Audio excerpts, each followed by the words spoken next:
Floor is open. I always like people reporting on their practice from the week.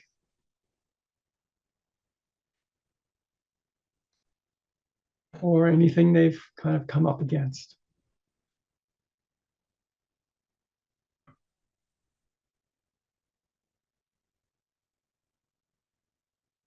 Was that a hand, Barbara? Okay, you can unmute yourself. Okay. I don't have much to say, but when you talked about when you meditate is quite helpful to me. I'm new at this and I'm trying to find times where I can be consistent so that the day doesn't go by without my doing it. And I often wake up in the middle of the night. I know very few women who don't.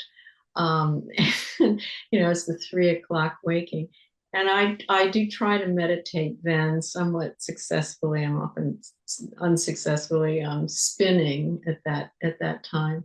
So the sort of I'm interested in when people who have much more experience than I how they fit it into the day. That would be helpful. That's a great question. That's not just a simple question, but it's a great question. And I think it's going to vary from person to person what's going to work for you. What I recommend is that there's one point during the day when you do a formal sitting, meaning you sit down and you're welcome to play the recording of me talking you through. That's a half an hour long. Or not. You're also welcome to just sit in silence and remember what it is you're supposed to do. Either one works. But it helps if you do that every day. It builds on itself. And I think it helps if you do it at the same time every day. So you know when you wake up when that's going to happen. For me, it works to do it first thing in the morning. I get up, I drink a cup of tea, and I meditate. You know, that's how it gets done. And what it doesn't work well is if you say you're going to get to it sometime today. I find it never happens. Yeah. I'm going to get to it. No, it doesn't It's have to be. right up there with the gym. Exactly. So you can choose another time that works better for you. I mean, some people are not morning people, and it would be perhaps not a good idea to choose first thing in the morning. Um, and so those people might do better in the evening or right when they come home from work, or they might be able to take a break at work or do it during their lunch hour. Um, but in any case, I think that it's really useful to have that sort of daily meditation as an anchor for your practice. And then you're adding to it these other things that are activities of noticing as you go through your day. So there's the formal sitting, it's meditating, and really learning how to drop into your body and sink into your embodied experience. And when you do that regularly, you'll notice that follows you a bit into your day. And you begin to get the feel of that as you come out of your meditation, kind of walk through the day. If the meditation has really kind of grounded you in the body, your body's with you more. And that's really helpful for being present. It's very helpful. And so then you can kind of add other things to that, such as I suggested, maybe that waking up in the morning as just a general awareness thing. You're not going to sit there and formally meditate. You'll probably fall back asleep, but you can just feel that, or your cup of coffee in the morning. Actually, be present with it. See where your mind goes and come back to the coffee rather than just be lost in your thoughts. So you begin to just kind of seed into your day these moments, these touch moments where you're present, but not in a formal kind of meditation way, sitting still, but you're present nonetheless. So you begin to kind of bring presence into more and more things and find yourself grounded in it. And it has a kind of momentum to it. It has kind of ballast that begins to build if you're consistent and you're conscientious. There's a certain kind of momentum that builds. As for 3 a.m., I don't know what to tell you. So it's really confounding what to do at 3 a.m. when you're awake, isn't it? And so, along the lines of what I'm saying tonight, you could just kind of be open to the human experience of insomnia, of being awake in the middle of the night. And like, what's that like? What's it like? Um, at a certain point, you might want to do whatever you do to get yourself back to sleep, whether that's get up and read, and then try to go back to sleep again, or turn on some boring tape that talks to you. My wife has this thing she listens to called Nothing Much Matters, or no, Nothing Much Happens. Nothing Much Happens. And there are these sort of bedtime stories that are kind of boring, really. They include a lot of detail, but the detail doesn't lead to anything or excite anything. So if that works for you, fine. But apart from the whatever you do to try to get back to sleep, just take a moment to be awake in the middle of the night and let it be okay. Can you soften to it? Yeah. Does anybody else notice the stillness that's already there? Has that perked anybody else's kind of attention towards something curious? If anybody would want to at all talk about that.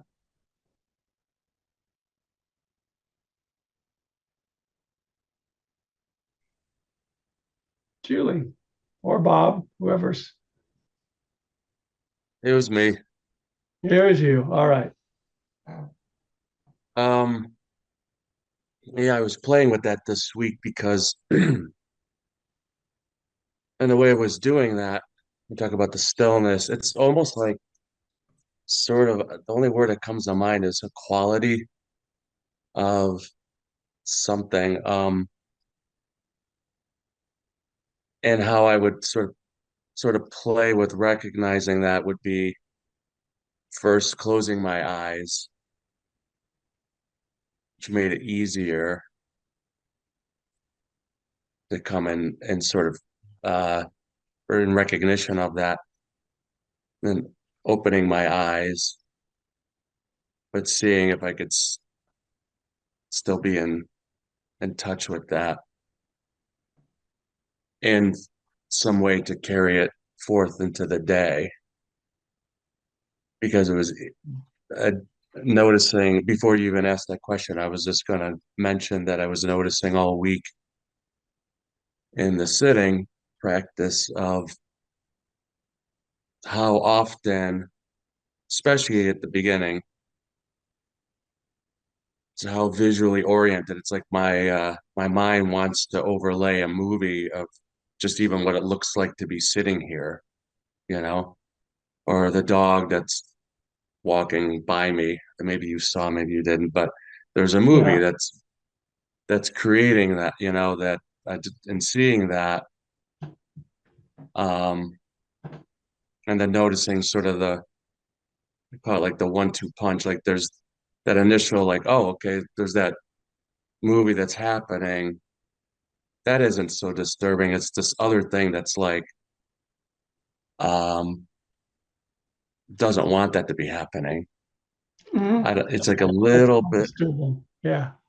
you know what I'm talking about? Like it's just a little nudgy feeling, like maybe this shouldn't be happening, or Like a this is in resistance between to it. me. Yeah, there's a little right, like this shouldn't be happening. This is standing between me and open spaciousness, and the recognition of that, right? Yeah.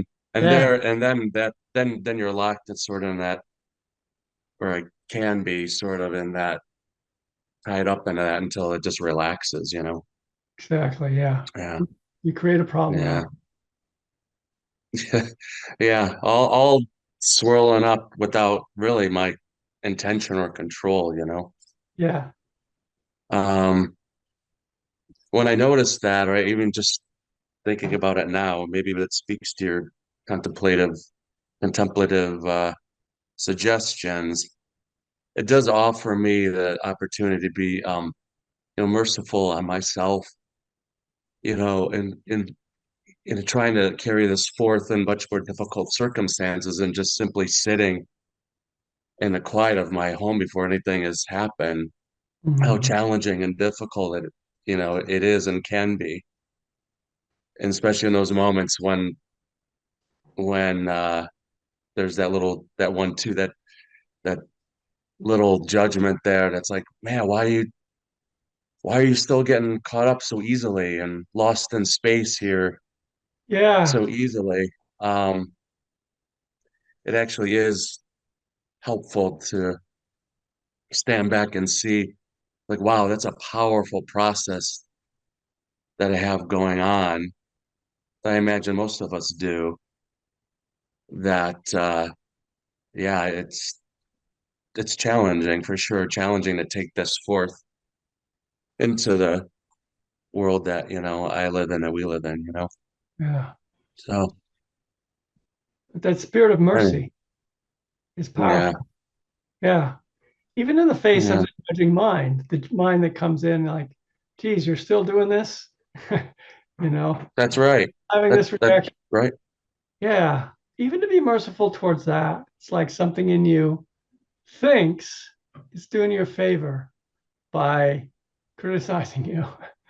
you know, to begin there and then just kind of relaxing a bit more, bringing that spirit of mercy to whatever's present. That's maybe another word for softening. Yeah. Yeah, Yeah. It's hard being human moment to moment. It really yeah, is. for sure. Yeah. For sure. Especially when you set this intention, and start setting your awareness to this. What I notice is how often I'm not, or how often I do get tied up, right? Exactly. Exactly. Yeah, Yeah. yeah. Sometimes awareness is not good news. Right. It's like, yeah. man, I stink at this, which is funny to say, but you know, and for me, it's helpful to say that because I've kind of been good at a lot of things, yeah. that works against me in this, for better, for worse. I carry Exactly. that. It's I definitely carry simply that. designed to frustrate you. Yeah. It's- it is Yeah. that you can't be good at it using the sorts of things that make you good at a lot of other things in life. Mm-hmm. Ain't that the truth? Uh, oh, thank you. All right. Thank you, Bob. It's good talking with you.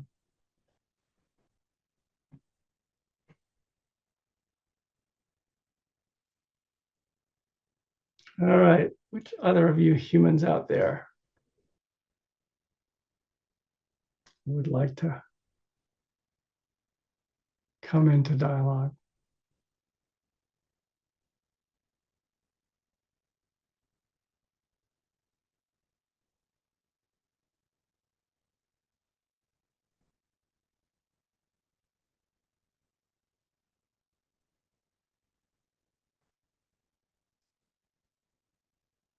My mind's still on the stillness a bit here, you know. Um,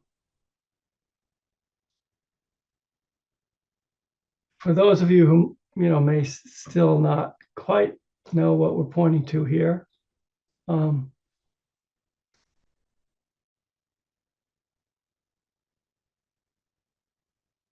it's, there's all the sorts of stillnesses that are kind of artificial, like not moving when you meditate or holding your mind on the breath, holding your mind on some object. Those are kind of constructed stillness already without doing anything. I can say this, and I'm sure it's immediately going to translate, but awareness is already always still.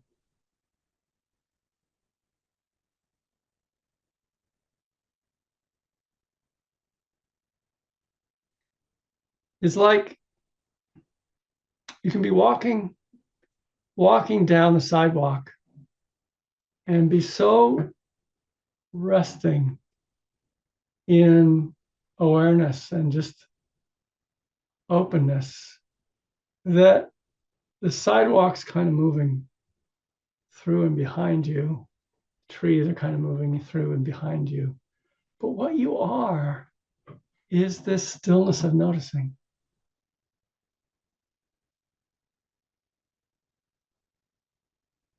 If it's like you are witnessing a movie and you're sitting still in your seat, but the movie's showing somebody driving down the road and all these things going past, and yet you're really just the viewer and you're still.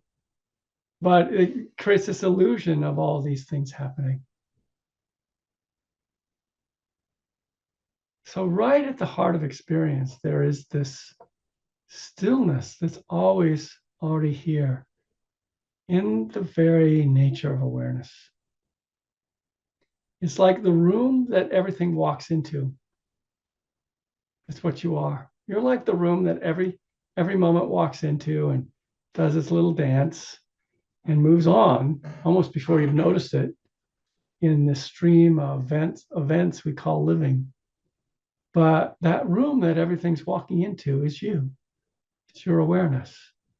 It's your consciousness. And there's something about our minds that we get kind of fixated in this room with the guy sitting here behind the eyes, who's somebody who's dealing with it all. And we miss this other dimension of consciousness, which is simply present and just open to experience. Because we kind of contract into this guy who's like got to cope with everything, who's like just there, and I'm me, and you're you, and we've got to, there's all this stuff we got to do, and it's just a kind of a contraction into part of the stream of things going on. So I don't know if I made this any clearer. It's a very hard thing to point out. So just keep it around in your hip pocket and pull it out once in a while. Like, what is Mark talking about? What is the stillness that's already present before I make myself still, before I fix my attention, or before I stop my body from moving? What is it that's actually still? And it's still, even if I'm running around.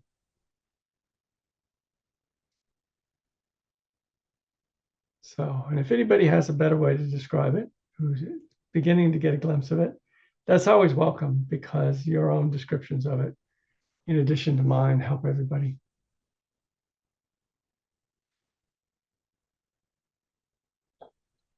So, Sandy.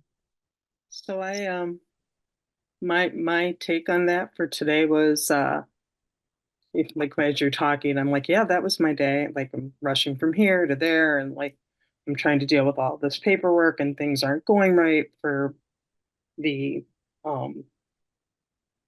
economic structure that keeps my mom functioning, right? Like nobody's doing what they're supposed to do. Things aren't getting done, and it's all just been exceptionally frustrating. And so I'm like rushing off to like somebody billed her for something and they wouldn't let me cancel it, and they have to talk to her, or else I have to mail them something. I'm like, that's ridiculous. I'm like, fine, I'll put her on the phone. It'll be great. So I'm driving to get to my mom before she goes to dinner. And of course, I leave work later than I planned, and I'm like rushing, and I'm all in my head about how nobody's doing what they're supposed to do, and everything should be so much better than this. And why? And I hit I'm on 202 for God's sakes, in the middle of nowhere, and I run into stop traffic. I'm like, what? For something, and like, what? There aren't this many people in this area. Why? And I'm stuck, and now I'm irritated about that. And and then I just kind of stopped and I took a breath and I kind of laughed at myself a little bit because there was absolutely no point in being as bent out of shape as I was. And I just turned on the radio and I put the windows down and I sat in traffic for in a ridiculous place to have a traffic jam for like 5 minutes. And I was like, oh, okay, like this is just what we're gonna do today. And it's fine. And it's a gorgeous day out and look at all the leaves um and it turned out to be really kind of nice for like 5 minutes or so. And then I tootled off and made it in time and blah, blah, blah. But it was just one of those times where like I was so in my head and I was so frustrated and I was so sure that if everybody else would just do what I wanted them to do, right? And and yeah, and then I just got that reminder again that I'm not in control and maybe I don't need to be and I could just like enjoy the nice breeze and look at the leaves for a little while and life would be a lot better and I'm still going to get there at the same time. And yeah, so that was my moment. Wow, thank you for that. It was such a beautiful illustration Right? of what it happens being human, and how we do get caught up in our head. And we get caught up in the story of how things are supposed to be, or we think they should be, and how miserable it makes us. It's just, really worth seeing. And then the grace of an interruption like that, that suddenly kind of like breaks you out of your, the illusion of control. It breaks the illusion of control, and suddenly, yeah, your eyes are open, and that you don't control. And it might actually be good that you're not in control. It might actually be good. Right. Because if I was in control, I would not have had that like appreciation. Like I looked out my window all day wishing I was outside, and here I was literally out where I was wishing I was all day. And I had 5 minutes to just sit and appreciate it because I'm like, oh, okay. Right? Pure gift. Right? Pure So gift. Yeah, that's great. So thank you for that story. It's great.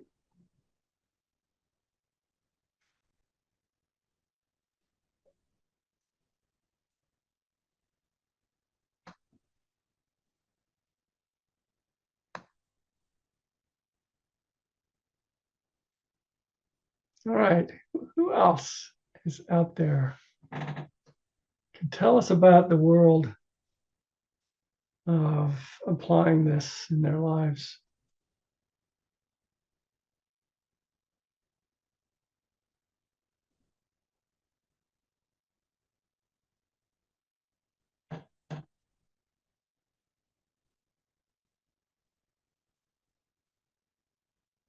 All right, Barbara, I think you're waving at me again. Hi.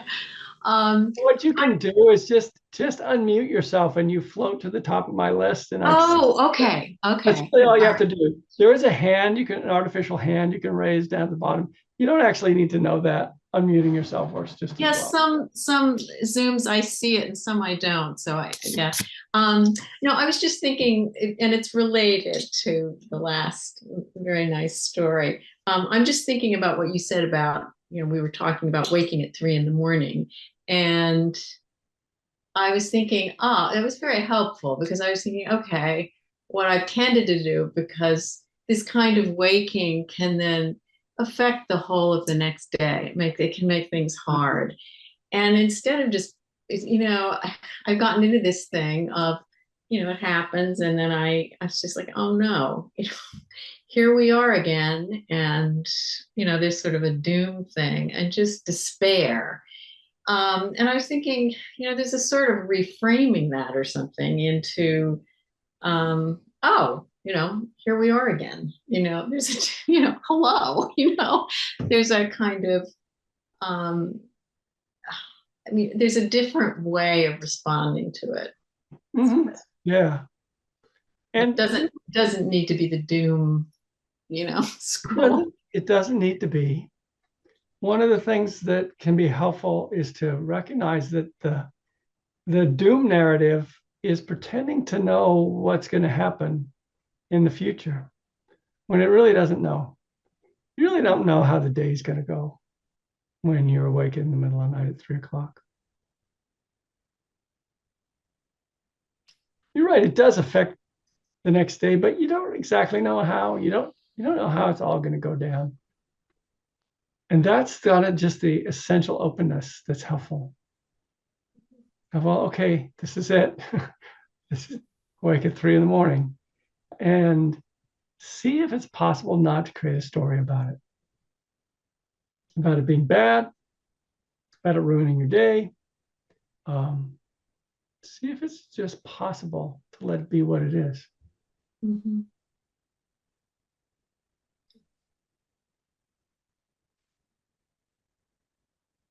I'm awake occasionally at 3 a.m. too, so I know what you mean. Two also works.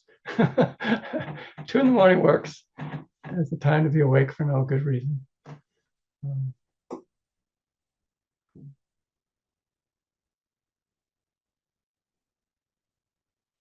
I hear a rumor of the aurora borealis is appearing in the evenings lately. So that has occasionally made me want to run out and see if I can see it, but I'm probably not going to. Brilliant. I'll think of you when I'm looking for the aurora borealis. Great.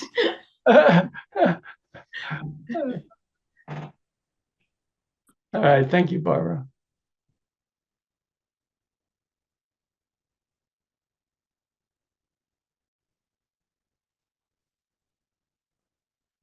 Part of the thing about being human is that there are these problems you want to find solutions to, like insomnia. And, we need to find things we can do that are helpful. But meanwhile, there's the whole contemplative thing can be happening too, of just like, okay, this is what it's like.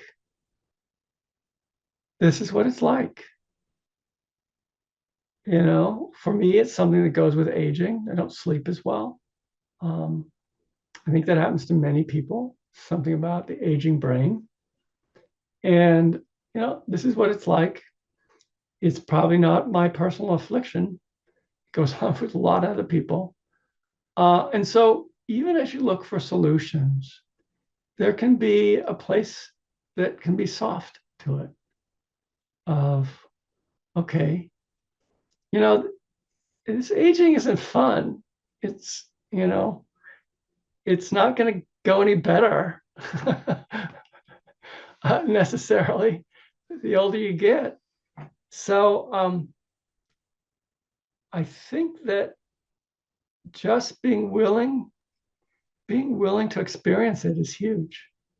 It's like being willing to experience aging, old age, sickness, and death, as the Buddha said, these divine messengers, which come to us, old age, sickness, and death. And so there's an invitation there to maybe not welcome them, maybe that's asking too much, but to at least be open to knowing them, be willing to experience whatever your particular portion of this is. And it does vary in terms of people's bodies, what happens, what goes wrong when, what, so forth. But that willingness is important. And definitely part of softening, being willing. Stephen. Yeah. I'm finding that this term softening is one more opportunity to get in touch with the practice, what the Buddha taught, which is to be mindful and aware of what's happening. It opens the door to engaging in mindfulness and practice. Um, it opens up all my senses. It opens up my willingness to be compassionate.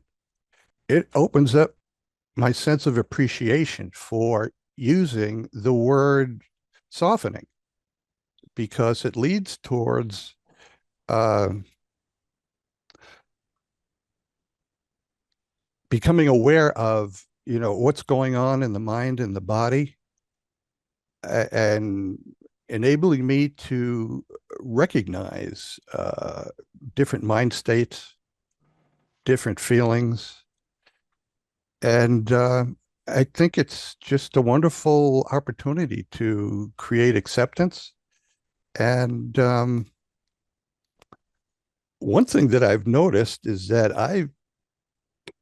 I have issues with waking up in the middle of the night, and have had for a long time now. And what I've been applying lately seems to be helping me fall back asleep, and that is focusing on the breath. If I just focus on the breath, inhaling and exhaling, and accepting that and feeling peaceful about it, before I know it, there's sunrise and I've slept. Uh, so there are so many tools that are available to us through the teachings. Uh, I'm grateful for all of them, and this additional one, which, softening, which triggers mindfulness. So thanks for bringing it up, Mark. You're welcome. And I think you've unlocked the secret, is that it is a way into mindfulness, a way to encourage mindfulness, and a skillful mindfulness, one that's not too harsh or heavy. So thank you. Thank you. So we just have a few minutes left. Any final person here wants to appear, materialize before me?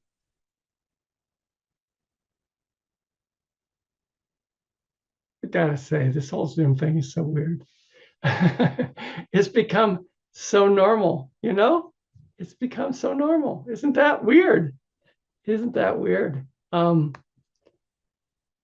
Hey, Hey, Nate. oh no, I'm opening my mouth.